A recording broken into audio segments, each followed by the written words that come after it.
Hello folks, and welcome back to another Gardener devlog after a year of progress. Today we will take a sneak peek at what will soon be released for free on Steam, the Gardener Plant Creator. As the name suggests, this auxiliary app allows you to create custom plant blueprints that will be available as seeds in the in-game store. While it's a significant upgrade from the old in-depth version editor and Creatura's Edigen, at its core it's still an interface for applying genetic change, but now much more user-friendly. The purpose of the Plant Creator is to let you design tailor-made plants for your gardens. It's entirely possible to enjoy Gardener without using this tool at all, as you can purchase stock seeds from the in-game store and use artificial selection to customize them over time. However, if you have excess in-game currency, you can invest in plants that not only look exactly how you want, but also exhibit complex genetic traits like herbicide resistance or high sugar content in fruits. With that overview out of the way, let's dive into the Plant Creator itself. The three main buttons represent the key editor modes: patch selection, genome settings, and color customization. The patch selection is fairly self-explanatory. We have a selection of branch types, leaf shapes, and the most interesting tab, fruits and flowers. Here you can choose your plant's produce or opt out of any flowers or fruits by clicking the X button. You will also notice an X with the number over certain parts, indicating the plant blueprint price multiplier. This has no effect if no fruit or flower is selected, but increases the price for plants with flowers and even more so for fruits. The total blueprint price is calculated by summing the multipliers and multiplying it by the sum of the base part prices. You can see this total at the bottom of the screen. As a general rule, the most profitable designs are the cheapest ones with the most fruits and fewest other nodes. Keep this in mind if you want to min-max your gardener experience. Next up is the most important mode, genome settings. Creatura players might experience some déjà vu here, and rightly so. As mentioned earlier, this is a prettified upgrade to Edigen that skips the complexity of genome mapping and directly exposes most gene values. The four tabs allow customization of branches, leaves, fruits, and the plant itself. Let's take a closer look at each gene variation. Branching factor determines the number of side branches growing from each node. This greatly impacts plant complexity and is useful for high-yield fruit trees at higher settings. Most plants default to double or triple branching.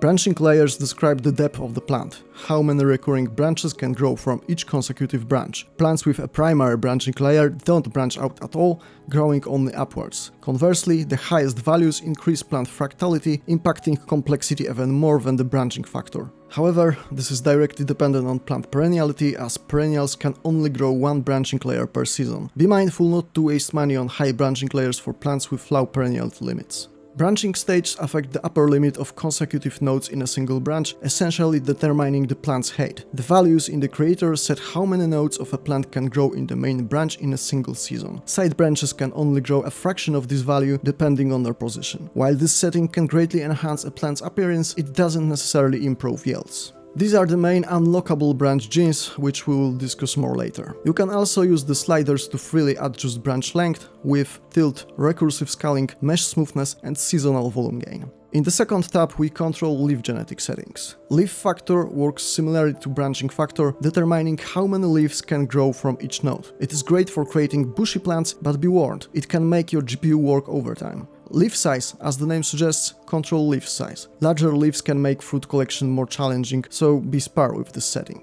The sliders in this tab let you adjust leaf length, vertical position on the node, tilt, and convex-concave shape. The third tab is for fruits and flowers. Fruit factor controls how many fruits or flowers grow from branch peaks. Most plants terminate branches with a single fruit by default, but this setting is important for certain flowers or ambitious farmers. Fruit size affects the average fruit size, which also impacts weight and price. Keep in mind that size also depends on the fruit's position on the plant. The other four settings are self-explanatory. Fruit fat and sugar content can vary, affecting its value. You can also invest in fruits with particular health benefits or mind-altering properties. As you might imagine, growing hallucinogenic strawberries can be quite profitable. You can also change flower orientation and the way fruits grow from the flower. Note that flower tilt affects the final fruit tilt. It's worth checking when designing a plant, but not necessarily something to pour creativity into. Lastly, we have the plant genetic settings, a catch-all miscellaneous category, starting with one of the most important genes in the game and a key difference from Creatura plants: plant perenniality. Plants can be annual, requiring reseeding each season, or perennial, growing indefinitely. While perennials are more profitable in the long run, they take much longer to turn a profit, often yielding no fruit in the first season. You will notice a distinct difference in structure and growth model between perennials and annuals. The only difference, however, between perennials is how many seasons it takes to fully mature. This setting is capped at 5 seasons to prevent GPUs from melting while rendering hundreds of thousands of nodes. Once a plant reaches its perenniality limit, it will only increase in volume and regrow fruits and leaves each season. It is not entirely realistic, but unfortunately our computers don't have infinite memory for indefinite growth.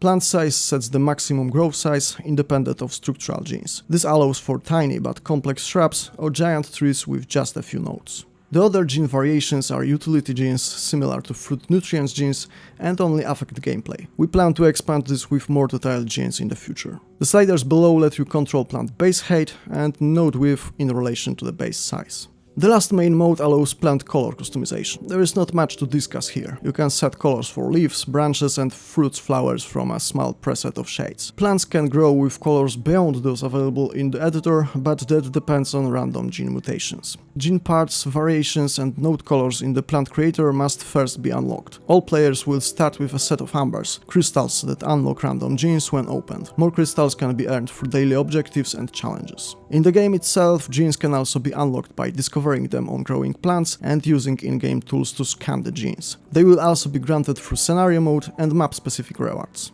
Now that we have covered the main editor interface, let's look at the remaining buttons, starting with the bottom of the screen. On the left, we have buttons to open the menu and return to the desktop. In the middle is the seed reset button, used to reroll random aspects of particular plant specimen. Next to it is the branch counter, showing the number of nodes the plant consists of, the price counter displaying the in-game seed price for this species, and a fruit counter. To the right we have time-lapse play button and slider, allowing you to quickly simulate and visualize complete plant growth at every stage. When designing plants, ensure the slider is fully to the right, so you always see what the fully grown plant looks like. Next are the blueprint storing system buttons on the right side of the screen. The floppy disk icon lets you store the currently active species to a new file, either to buy it in the in-game store or load it later in the plant creator. The buttons below allow you to save change to the active species or discard them. You can also click the trash icon to delete the blueprint. Blueprints can be imported into the game by dragging and dropping a PNG file with the plant image. This will automatically copy the species to the My Documents, My Games, Gardener Plants directory, where all blueprints are stored. In this region we also have buttons to control the in-editor time of the day and generate plant thumbnails and time-lapse GIFs. You can select morning, noon or evening and generate thumbnails that are saved to your Pictures Gardener directory. These can be shared with other players as plant files and imported into the plant creator.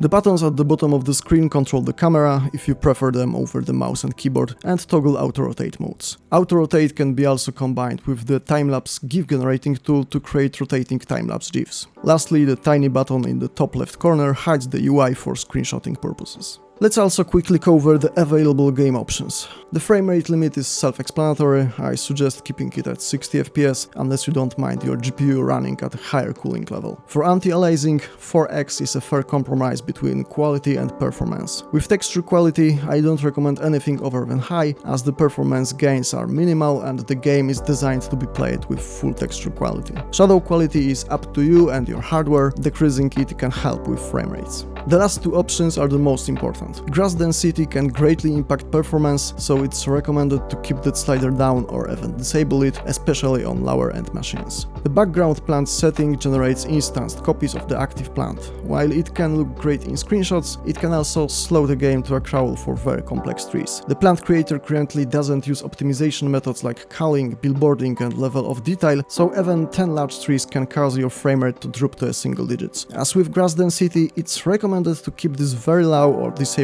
on lower specs computers. And that's it for now. Gardener is an active closed alpha testing with the first 100 players, and in the coming weeks the plant creator will finally be available for free to everyone on Steam. After that, we hope to show you the first maps and gameplay footage from Gardener itself, leading to early access later this year. Until then, have fun designing plants and be sure to share your creations on our official Discord channel so we can include the best ones in the game. Cheers!